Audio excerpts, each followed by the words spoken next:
안녕하세요 여러분. 여러분과 같이 중등 체육 임용고시를 준비하고 있는 이주입니다. 오늘은 지난 시간에 이어 체육사를 한번 공부를 해보려고 하는데요. 지난 시간에 우리가 중세 시대의 체육과 스포츠에 대해서 배웠고, 이제 그 다음 시대가 르네상스 시대입니다. 앞서 말씀드렸던 것처럼 중세 시대는 어떤 신이 지배했던 이런 시대잖아요. 르네상스 시대는 다시 이제 인문주의, 다시 인간으로 돌아가자, 뭐 이런 뜻이거든요. 르네상스가 뭐 부활, 뭐 부흥 이런 뜻이 되고요. 다시 뭐 인간으로 이런 뜻도 됩니다. 그래서 신 중심이었던 것을 다시 인간 중심으로, 인간 중심적 사고의 확산과 함께 어떤 인문, 문학, 예술이 발달했던 이런 시대를 르네상스 시대라고 합니다. 그래서 르네상스 시대의 체육과 사상에 대해서 한번 알아보면요. 여기서는 학자가 나오고 그 학자의 이름을 잘 알아둬요. 그 학자가 무슨 일을 했었나 그걸 좀 알아둬야 되는데, 일단 르네상스 시대에 그 인문주의자들이 나오거든요. 베르게리오, 비토리노 다 펠트레, 피콜로 미니라는 학자가 나오는데요.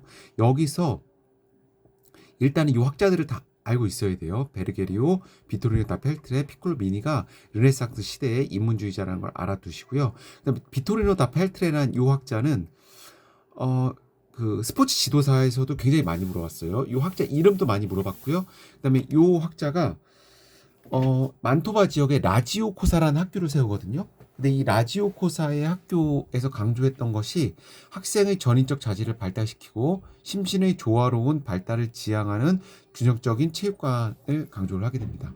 그래서 비토리노 데팔트레와 라지오 코사가 시험에 많이 언급이 됐고요.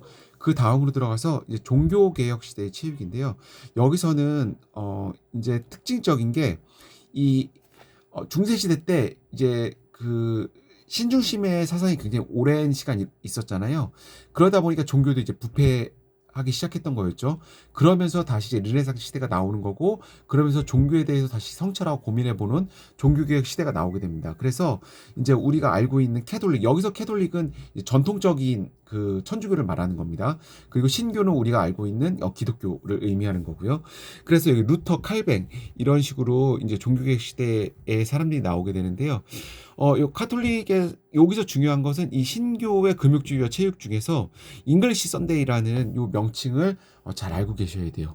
이것은 신체 문화가 굉장히 좋지 않다고 생각을 했던 거예요.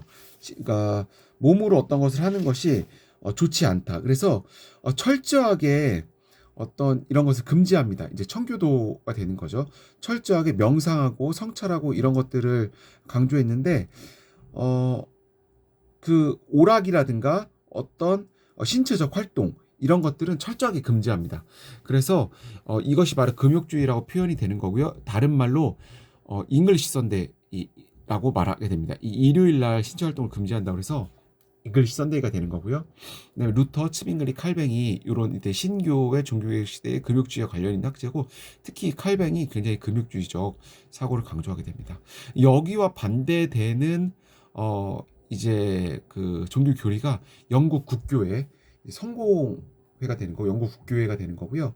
여기서 이제 스포츠를 애호하는 기풍을 보여주었고, 종국이 일어났던 튜터 시대부터 영국 왕실과 귀족 사회를 중심으로 스포츠가 급속히 확산되고, 이것이 향후에 애틀레틱 선데이란 이름으로 이제 이렇게 표현되게 됩니다. 여기와 잉글리시 선데이와 애틀레틱 선데이라는 이게 서로 상반되는 개념이잖아요. 이것을 좀 알고 계셔야 되고, 이것이 어떤 시대에 그다음에 어떤 종교와 관련이 있는지를 알고 계셔야 됩니다. 요거 시험에서 계속 물어봤던 내용이에요.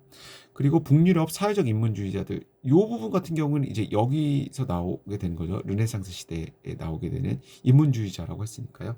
에라스무스, 엘리엇, 아스캄 이렇게 나오게 되는데요. 일단은 기본적으로 에라스무스 심신 이원론적 사고를 보인 근육주의자라고 할 수 있고요.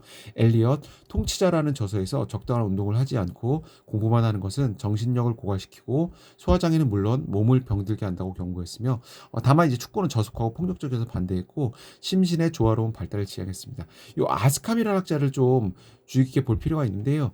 이 톡소필러스라는 이 서적 그 저서에서 서구 세계에서 그 스포츠 방법에 관한 최초의 저술, 요 양궁에 대해서 서술한 책이에요.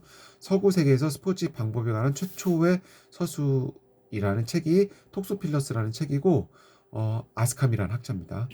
그다음에 르네상스 및 종교개혁 시대의 스포츠를 살펴보게 되면 특징적인 두 가지가 있거든요. 영국 왕실과 귀족사의 스포츠에서는 스포츠 애호주의 사조가 형성됩니다. 헨리 7세와 헨리 8세에서 스포츠 애호주의 사조가 형성되고 이것이 향후 앞서 말씀드린 것처럼 애슬레틱 선데이로 발전하게 되는 겁니다. 영국 스포츠는 점차 하나의 계급 문화로 형성하게 되고요. 중산층과 민중사회 스포츠에서는 승마, 경마, 유혈 스포츠가 유행하게 됩니다.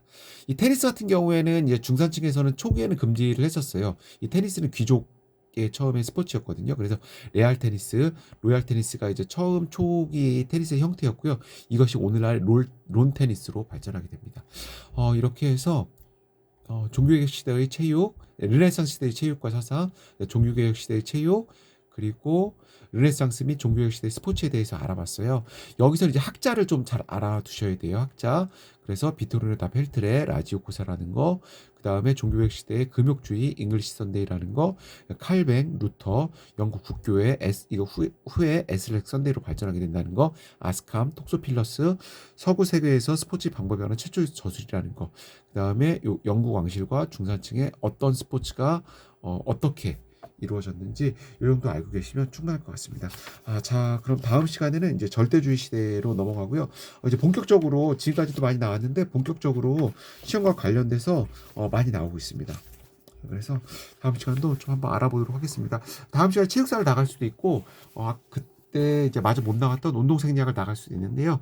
영상 올리면서 제가 추가적으로 설명하도록 하겠습니다. 자, 오늘은 여기까지 하도록 하겠습니다.